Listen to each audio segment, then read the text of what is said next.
ಈಗ ವಿದ್ಯಾರ್ಥಿಗಳು ಇಲ್ಲೊಂದು ಕ್ಲಾಸ್ ನಾ ಹೇಳಬೇಕಾಗ್ತದೆ, ಹೇಳಿದಿಂದ ಮುಂದೆ ಈ ಗಣಿತಗಳು ತಿಳಿತಾವ. ನೀವು ಈಗ ನಾ ಹೇಳುವಾಗ ಲಕ್ಷ ಕೊಟ್ಟು ನೋಡ್ರಿ. ಇದು ಮುಂದೆ ನಿಮಗೆ ದೊಡ್ಡ ಕ್ಲಾಸಿಗೂ ಬರ್ತದೆ. ಸೈನಿಕ್ ಸ್ಕೂಲ್ನಾಗ ಇದು 1991 ಇದು ಈ ಪದ್ಧತಿ ವಿಮಾನ ಪದ್ಧತಿಯ ಆಧಾರದ 2 ಎಣಿಕೆ ಪದ್ಧತಿ. ಈ ಪದ್ಧತಿಯಲ್ಲಿ ಉಪಯೋಗಿಸುವ ಅಂಕೆಗಳು ಎಷ್ಟು ಅಂತ ಕೇಳ್ಯಾರ. ಸೈನಿಕ್ ಸ್ಕೂಲ್ನಾಗ ಬಿದ್ದ 91 ಅದಕ್ಕೆ ಯಾವ ಅಭ್ಯಾಸನೂ ಉಳಿಯಂಗಿಲ್ಲ. ಆದರೆ ಲಕ್ಷ ಕೊಟ್ಟು ನೀವು ಕೇಳಬೇಕು ಆಧಾರ ಸಂಖ್ಯೆ ಅಂದ್ರೆ ಏನು ಅನ್ನೋದು ನಾನು ನಿಮಗೆ ತೋರಿಸ್ತೇನೆ. ಇಲ್ಲಿ ಪಂಚಮಾನ ಪದ್ಧತಿ ಒಂದು, ದ್ವಿಮಾನ ಪದ್ಧತಿ ಅಂತ ತಿಳ್ಕೊಂಡು 2 ಥರದ ಒಂದು ಇದು ಭಾಗ ಅಭ್ಯಾಸ. ಪಂಚಮಾನ ಪದ್ಧತಿಯಲ್ಲಿ ಯಾವಾಗಲಾದರೂ ಆಧಾರ ಸಂಖ್ಯೆ 5 ಇರ್ತದೆ. ಇದು ಆಧಾರ ಸಂಖ್ಯೆ ಅಂತಾರೆ. ಇದನ್ನು ಆಧಾರ ಸಂಖ್ಯೆ ಒಳಗಿನ ಈ ಮೂಲಂಕಿಗಳು ಏನಿರ್ತಾವಲ್ಲ ಇವು 5ಕ್ಕಿಂತಲೂ ಚಿಕ್ಕದಿರ್ತಾವ. ಇದನ್ನು ತಿಳ್ಕೊಬೇಕು. ಮೊದಲು ಅಭ್ಯಾಸನ ಸರಿಯಾಗಿ ಮೊದಲು ತಿಳ್ಕೊಬೇಕು. ಆಧಾರ ಸಂಖ್ಯೆ ಎಷ್ಟದ? 5 ಅದ. 5ಕ್ಕಿಂತಲೂ ಇವು ಚಿಕ್ಕದ್ದು ಇರ್ತಾವ. ಇದೊಂದು ನೆನ್ಪಿಟ್ಕೊಳ್ರಿ. ಆದರೆ ಈ ಆಧಾರ 5 ಸಂಖ್ಯೆಯಲ್ಲಿ ಉಪಯೋಗಿಸಬೇಕಾದ ಸಂಖ್ಯೆಗಳು ಯಾವುದು? 0, 1, 2, 3, 4 ಇವೇ ಅಂಕಿ ಬಿಟ್ಟು ಯಾವ ಅಂಕೆಗಳು ಈ ಆಧಾರ ಪಂಚಮಾನ ಪದ್ಧತಿ ಒಳಗೆ ಅಂಕೆಗಳು ಬರುವುದಿಲ್ಲ. ಈಗ ಏನಂತ ನಾವ 4, 3, 2, 1 ಆಧಾರ ಸಂಖ್ಯೆ 5 ಅಥವಾ 4, 3, 2, 1 ಇಲ್ಲಿ ಇಲ್ಲಿ 5 ಆಧಾರ ಸಂಖ್ಯೆ. ಇಲ್ಲಿ ಇದಕ್ಕೆ ಏನಂತಾರೆ? ಇದಕ್ಕೆ 5 ಆಧಾರ ಸಂಖ್ಯೆ ಆಗಿದೆ. ಇದು ಆಧಾರ ಸಂಖ್ಯೆ ಯಾವುದಂತ ಕೇಳಿದಂದ್ರೆ ನೀವೇನು ತಿಳ್ಕೊಬೇಕು? ಇಲ್ಲಿ 5 ಆಧಾರ ಸಂಖ್ಯೆ. ಇದೇನು ಆಧಾರ ಸಂಖ್ಯೆ? ಇದು ಒಂದು ಗಣಿತ ನಾನು ನಿಮಗೆ ತೋರಿಸ್ತೀನಿ. ಇದ್ರದ್ದು ಮತ್ತೆ ಕಂಡು ಹಿಡಿದಿರ್ತದೆ. ನೀವು ಅವು ಮುಂದೆ ಬರ್ತಾವು. ಇದರ ಮೂಲ ಅಂಕೆ ಎಷ್ಟು ಅನ್ನೋದನ್ನ ಕಂಡು ಹಿಡಿದು ನಿಮಗೆ IAS ಪರೀಕ್ಷೆದಾಗ ಬಿದ್ದದ್ದು. ಹೋದ ಸಲ ಇದು IAS ಪರೀಕ್ಷೆದಾಗ ಸತ್ಯವಾಗಿ ಇದು ಎಕ್ಸಾಮ್ಗೆ ಬಿದ್ದದಿದ್ದು, ಬ್ಯಾಂಕಿನ ಪರೀಕ್ಷೆಗೆ ಬಿದ್ದದಿದ್ದು. ಇದು ಸೈನಿಕ್ ಸ್ಕೂಲ್ದಲ್ಲಿನೂ ಬಿದ್ದದ್ದು. ಇದು ಸೈನಿಕ್ ಸ್ಕೂಲ್ 1972 ಈ ಪ್ರಶ್ನೆ ಸಿಗ್ಬೋದು. ಇದು ಮಾತ್ರ 91 ಸಿಗುತ್ತದೆ. ದ್ವಿಮಾನ ಪದ್ಧತಿ ಅಂದ್ರೆ ಏನು? 2ಕ್ಕಿಂತಲೂ ಚಿಕ್ಕದಾದ ಅಂಕೆಗಳು 0, 1, 2 ಸೇಮ್. ಪಂಚಮಾನ ಪದ್ಧತಿ ಒಳಗೂ ಬಂದಿದ್ದದ, ದ್ವಿಮಾನ ಪದ್ಧತಿ ಒಳಗೂ ಇವು ಗಣಿತವು. ಈ ಪಂಚಮಾನ ಪದ್ಧತಿ ಒಳಗೆ ಏನಿರ್ತದ ಅಂದ್ರೆ ಈ ಪದ್ಧತಿಯಲ್ಲಿ ಉಪಯೋಗಿಸುವ ಅಂಕೆಗಳು ಎಷ್ಟು? ಅವು ಯಾವುವು? ಎಷ್ಟು ಅಂದ್ರೆ 1, 2, 3, 4, 5. 0, 1, 2, 3, 4 ಇದು ಪಂಚಮಾನ ಪದ್ಧತಿಯಲ್ಲಿ ಇದು ಲೆಕ್ಕ ಬರ್ತದೆ. ಪಂಚಮಾನ ಪದ್ಧತಿ ಒಳಗೆ ಈ ಅಂಕಿ ಬಿಟ್ಟು ಇರುವುದೇ ಇಲ್ಲ. ನೋಡ್ರಿ, ಇಲ್ಲಿ ಒಂದು ಉದಾಹರಣೆ ಕೊಟ್ಟಾರೆ. ಸಂಖ್ಯೆಯನ್ನು ಬರೆಯುವ ಪದ್ಧತಿ ಉದಾಹರಣೆ ಕೊಡ್ರಿ. 4, 3, 2, 1 ಆಧಾರ ಸಂಖ್ಯೆ 5. ಹೆಂಗೆ ಓದ್ಬೇಕು ನೀವು? 4321 ಅಂತ ಓದಬಾರ್ದು. 4, 3, 2, 1 ಆಧಾರ 5 ಅಥವಾ 4, 3, 2, 1, 5 ಇಲ್ಲಿ 5 ಆಧಾರ ಸಂಖ್ಯೆಯಾಗಿದೆ. ಆಧಾರ ಸಂಖ್ಯೆ ಯಾವುದು ಅನ್ನೋದು ನಿಮ್ಗೆ ಗೊತ್ತಾಗಲಿಲ್ಲ ಅಂದ್ರೆ ಏನು ಮಾಡ್ತೀರಿ? ಇದಕ್ಕೆ ಆಧಾರ ಸಂಖ್ಯೆ ಅಂತಾರೆ. ಇದರ ಮಾತ್ರ ಕಂಡು ಹಿಡಿದು ತೋರಿಸ್ತದೆ. 4, 3, 2, 1 ಆಧಾರ 5 ಅಂತ ಇದನ್ನ ಹೆಂಗೆ ಓದು ಕ್ರಮದಲ್ಲಿ ಬರೆಯಿರಿ ಅಂದ್ರೆ ಇದನ್ನು 4, 3, 2, 1 ಆಧಾರ 5 ಎಂದು ಓದುತ್ತೇವೆ. ಹೆಂಗೆ ಓದಬೇಕು ಅನ್ನೋದು ಸಹಿತ ನಾವು ನಿಮಗೆ ವಿಷಯದಾಗ ತೋರಿಸಿ. ಈ ಅಂಕೆಯನ್ನು ಹೆಂಗೆ ಓದಬೇಕು? ಇದನ್ನು 4, 3, 2, 1 ಆಧಾರ 5 ಎಂದು ಓದುತ್ತೇವೆ. ತಿಳಿತಲ್ಲ? ಈಗ ಇದನ್ನು ಓದಿ ಹೇಳ್ರಿ ನೋಡು. 4, 3, 2, 1 ಆಧಾರ 5. ಆಧಾರ ಸಂಖ್ಯೆ ಯಾವುದು? 5. ಬೈಪಟ್ ಆಗ್ತದೆ. ಇದರ ಮೇಲೆ ಗಣಿತಗಳು ಬರ್ತಾವೆ. ಆ ಗಣಿತಗಳನ್ನು 1-2 ಸಲ ಹಾಕ್ತೀವಿ. ನೀವು ಘಾತ ರೂಪದಾಗ ವಿಸ್ತರಿಸಿ ಬರೋದು, ಘಾತ ರೂಪದಾಗ ಕೂಡಿಸಿ ಬರೋದು, ಅದೇ ಪದ್ಧತಿ ಮೇಲೆ ಈ ಗಣಿತಗಳು ಬರ್ತಾವೆ. ಸಂಕಲನ ಬರ್ತದೆ, ವ್ಯವಕಲನ ಬರ್ತದೆ. ಕಿತ್ತೂರಾಗ ಸಂಕಲನ ವ್ಯವಕಲನ ಬೀಳುತ್ತಿದ್ವು ಅವಾಗ 81. ಇವೆಲ್ಲ ಪಂಚಮಾನ ಪದ್ಧತಿ, ದ್ವಿಮಾನ ಪದ್ಧತಿ ಮೊತ್ತ ಕಂಡು ಹಿಡಿಯಿರಿ ಅಂತ ಬೀಳ್ತಿದ್ವು.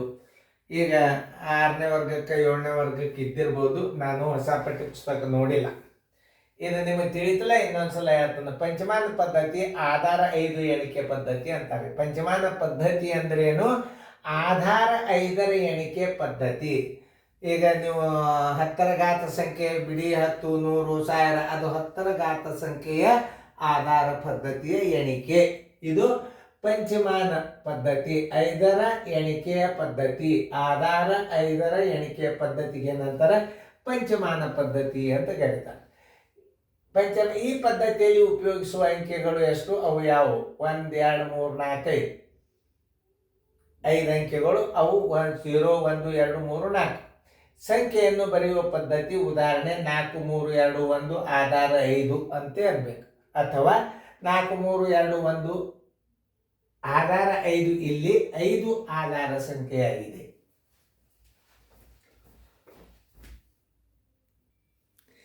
ಇಲ್ಲಿ ಇವೆಲ್ಲ ನಾ ಯಾಕೆ ತಿಳಿಸಿ ಹೇಳ್ತೇನೆ ನಿಮಗಿದು ಬೀಳಂಗಿಲ್ಲ. ಇನ್ನು ಮುಂದೆ ಬರ್ಬರ್ತಾ ಎಲ್ಲ ನಿಮ್ಮ ಬ್ಯಾಂಕಿನ ಪರೀಕ್ಷೆದಾಗ, ಮುಂದೆ ಟೀಚರ್ ಪೋಸ್ಟ್ದೊಳಗೆ ಎಲ್ಲ ಕಡೆ ಇದು ಎಲ್ಲ ಬ್ಯಾಂಕಿನವ್ರಿಗೆ ಸಹಿತ ಬೀಳ್ತಾವ ಗಣಿತು. ಈಗಂತೂ ಆಯ್ತು. ಇನ್ನು ದ್ವಿಮಾನ ಪದ್ಧತಿ ಲೆಕ್ಕವನ್ನು ನಾವು ಅಭ್ಯಾಸ ಮಾಡೋಣ.